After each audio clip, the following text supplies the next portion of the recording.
Full disclosure, I love football.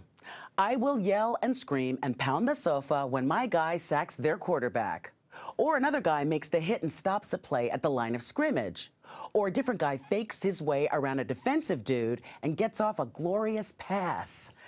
But if a player limps off the field or is carried out on a stretcher, I wince. I don't want anyone to get hurt, really, and that doesn't make sense. The game is violent. Having said that, let's go to the videotape. It started with this, a hit that eclipsed any of Ray Rice's accomplishments as a running back for the Baltimore Ravens. A knockout punch to the face of Janae Palmer, the woman he would later marry. The hit sparked another messy but necessary national dialogue, this time about domestic violence, and the outrage generated by that tape shamed the NFL and its commissioner, Roger Goodell, into a series of weak responses, double talk, and finally, penalties and an indefinite suspension for Rice and other players arrested for domestic violence. And on Friday, Goodell admitted to blowing it.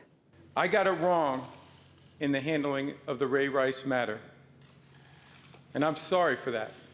And though many people questioned her judgment, Janae Palmer Rice helped to shine a much-needed light on the complicated issues of why people stay in abusive relationships. The Twitter hashtag #WhyIStayed drew an outpouring of responses from women sharing their stories.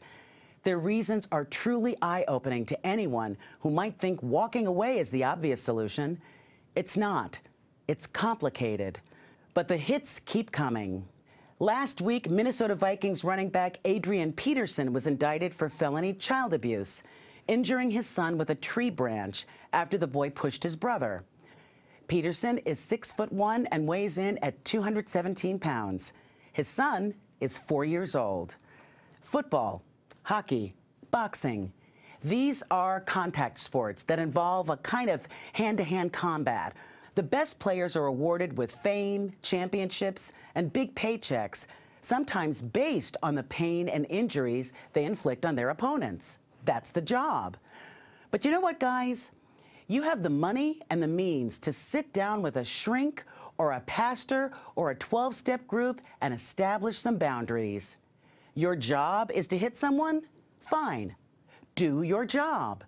But when you're off the field, be honorable. Fans look up to you. Teams and sponsors pay you. So your behavior off the field counts. You don't hit your partner. You don't hit your kids. It doesn't matter how you were raised. And if you can't control your impulse, get help. How's that?